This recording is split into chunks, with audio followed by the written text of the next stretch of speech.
বন্ধুরা, আজকে আমি তোমাদের আরো একটা আমার নিজস্ব রেসিপি শেয়ার করছি। তোমরা করে দেখতে পারো।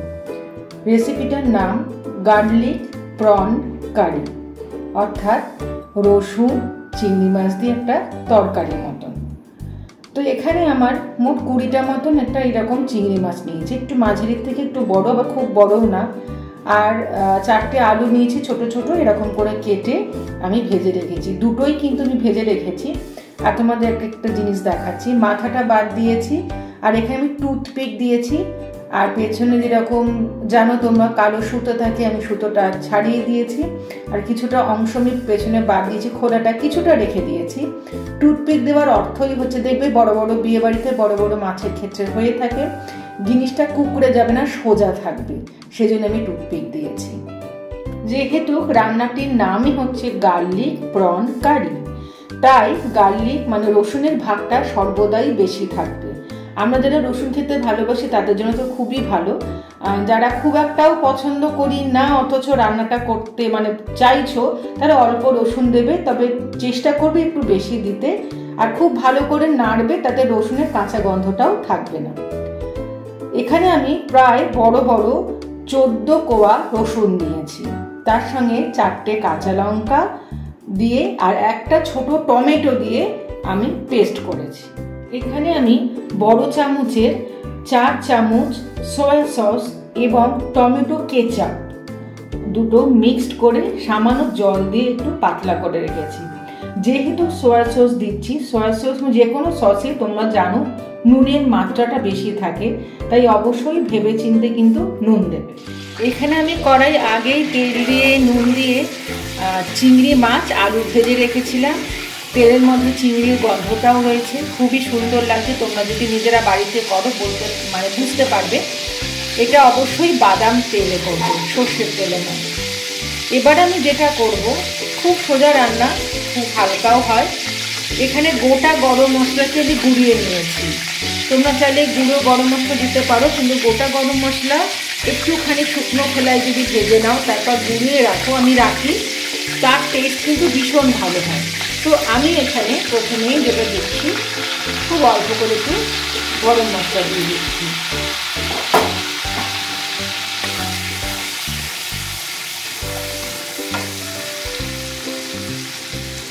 সামান্য হলুদ দিচ্ছি, দিয়ে এবারে আমি গার্লিক পেস্ট যেটা, যে রসুন টমেটো এবং লঙ্কা দিয়ে যে পেস্ট বানিয়েছি, এটা আমি পুরোটাই দিয়ে দেব।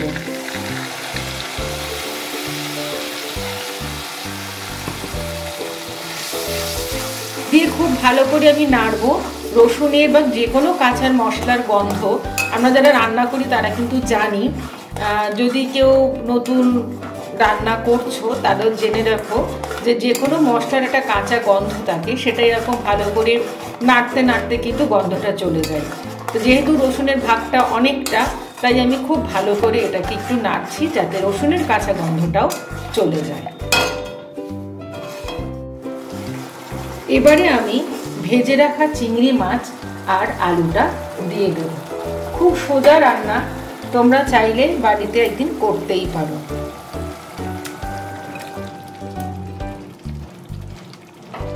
নুন ঝাল টক মিষ্টি সবটাই তোমাদের প্রয়োজন অনুযায়ী দেবে। আমি সামান্য নুন দেব, কারণ সয়া সস যেহেতু লবণাক্ত হয় একটু বেশি, তাই খুব বেশি আমি নুনটা দেব না। খুব ভালো করে আমি এটাকে একটু মাখিয়ে নেব। খুব হালকা করে আমি ভেজেছি, কারণ চিংড়ি মাছ বেশি ভাজলে কিন্তু শক্ত হয়ে যাবে। তোমরা রাইস দিয়ে, ঝরঝরে রাইস দিয়েও খেতে পারো, ফ্রাইড রাইস দিয়ে খুব ভালো লাগবে।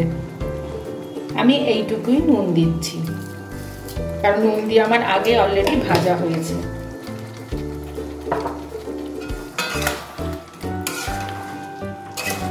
আমি 5 মিনিট থেকে 10 মিনিট একটু ঢাকা দিয়ে রাখবো সেদ্ধ হবার জন্য।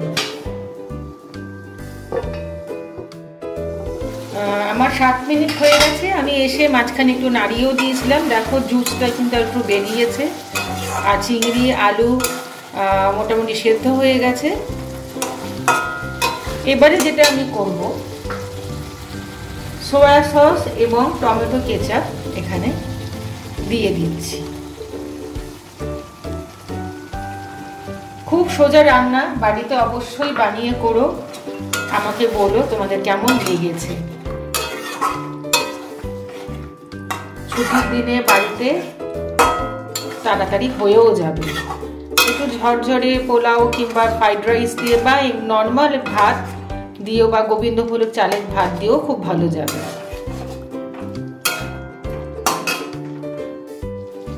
এখানে আমি মশলা ধোয়া জল আর তার সঙ্গে 2 চামচ, ছোট চামচের 2 চামচ আমি চালের গুঁড়ো দিয়েছি গ্রেভিটা থিকার হওয়ার জন্য।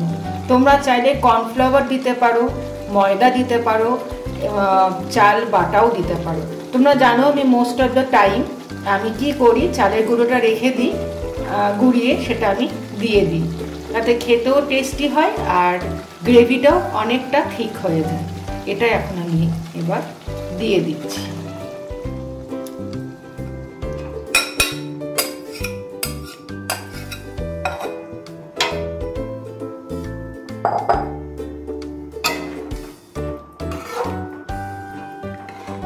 কিছুক্ষণ নাড়াচাড়া করলেই দেখবে গ্রেভিটা থিকার হয়ে যাচ্ছে।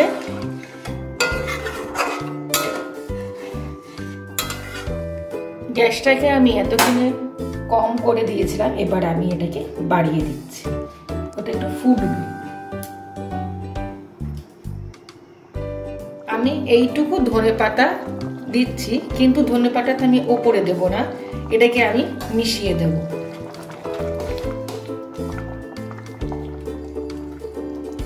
দেখো ঝোলটা কিন্তু থিকার হয়ে গেছে। তোমরা কে কিরকম তোমাদের প্রয়োজন অনুযায়ী তুমি ঝোলটা নেবে। কারোর হয়তো আরো গ্রেভি দরকার, সে সেরকমই নেবে, কারোর আরো লাইট দরকার, সে সেরকমই রাখবে।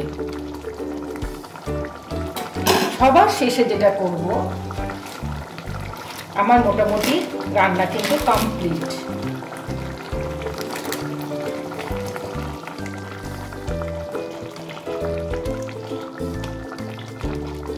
বড় চামচের এই 1 চামচ আমি বাটার দিয়ে দিচ্ছি।